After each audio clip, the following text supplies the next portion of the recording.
मी आलेलो आहो गुजगावन या ठिकाणी भदंत ज्ञानज्योती यांचं या ठिकाण आहे आणि या ठिकाणी धम्मसाधना आणि धम्मदेशना रोज होते। माझ्यासोबत आहेत पूजनीय भदंत भंतीजी। या ठिकाणी आपण किती दिवसापासून आहे? नेमकं या ठिकाणी काय होतं नेमकं असं? नेमकं या ठिकाणी धम्मवंदना होते आले उपासक तरी या ठिकाणी येतात आणि रमणीय ठिकाण आहे। इथून मग संगारामगिरीला जातात आणि भंतेजी मार्गदर्शन करतात। भंते ज्ञानज्योती महाथवीर यांच्या मार्गदर्शनाखाली कार्यक्रम सुरू आहे। भंतीजी, आपण काय सांगाल? हा परिसराबद्दल आपण काय माहिती द्याल?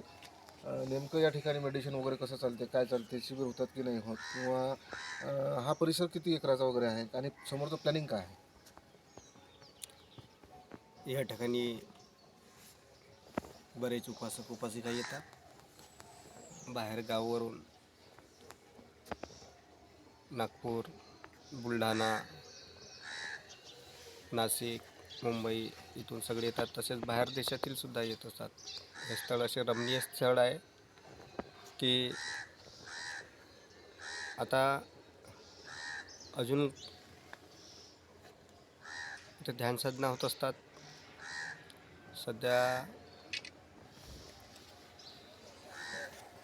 काम सुरू आहे, पण थोडं आता सध्या डेव्हलप होत आहे। आता 28 या ठिकाणी जे आपण मागे पाहता हे नेमकं काय आहे? बुद्धाची तर मूर्ती मला आढळतात। आता हे जे आहे तर हे सगळं जे सर्व भगवंताच्या 28 जे भगवंत आहेत त्यांच्या भगवंताच्या प्रतिरूप आहे। प्रतिरूप आहेत। तर ते आत्ताच नुकतंच झालं, लोकार्पण सुद्धा झालं आणि आता बाजूलाच या साईडला नेमकं काय होणार आहे? ही खुली जागा इकडे दिसत आहे, या जागेला काय साईडला होणार आहे? या उपगुप्त भंतीजीचा पगोडा होणार आहे। तसेच अजून पुन्हा काही बरंच प्रोग्रेस या ठिकाणी होऊन राहिला। तर आता नुकतंच थोडं काहीतरी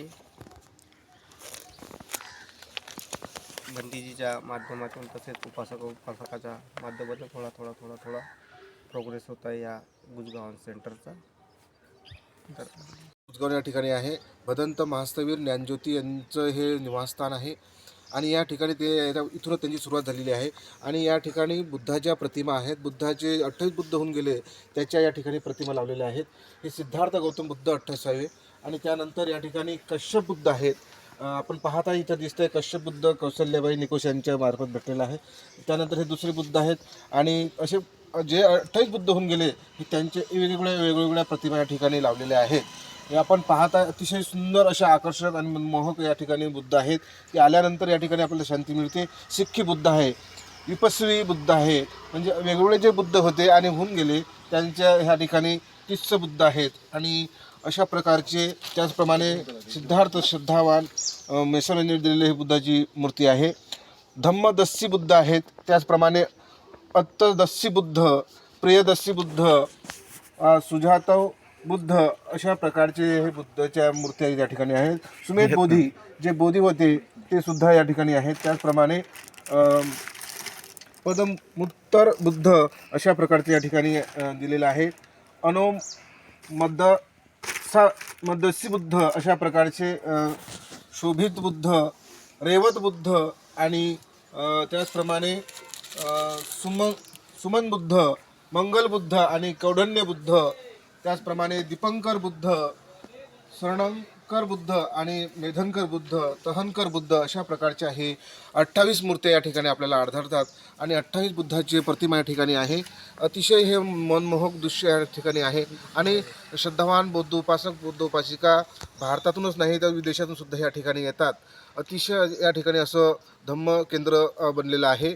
भदंत महास्थवीर ज्ञानज्योती यांच्या मार्गदर्शनाखाली आहे। माझ्यासमोर आहेत कार्यालयातील सरपंच प्रशांत भाऊ वानखडे, धम्म प्रचारक सन्माननीय आमचे भानुभाऊ वानखडे आणि माझ्यासमोर कॅमेरामॅन सन्माननीय बाळासाहेब आठवले। गुजगावन या ठिकाणी या परिसरामध्ये हे बुद्ध विहार आपण पाहत आहात.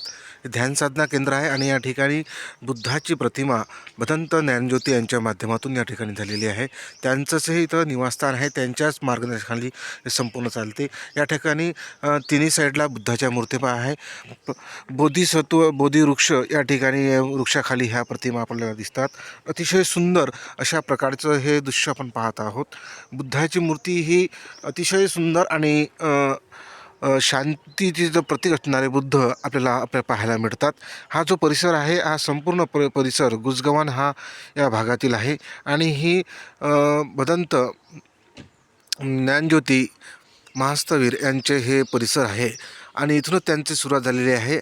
आणि या ठिकाणी अतिशय शांततेचं वातावरण, मंगलमय वातावरण आपल्याला पाहायला मिळते. आणि ते आपण ते पाहत आहात. विजयस्तंभ या ठिकाणी 207 हा शौर्य दिन झाला होता, त्या अनुषंगाने तिथे बांधलेला आहे. हा परिसर अतिशय सुंदर परिसर या ठिकाणी आपण पाहत आहात.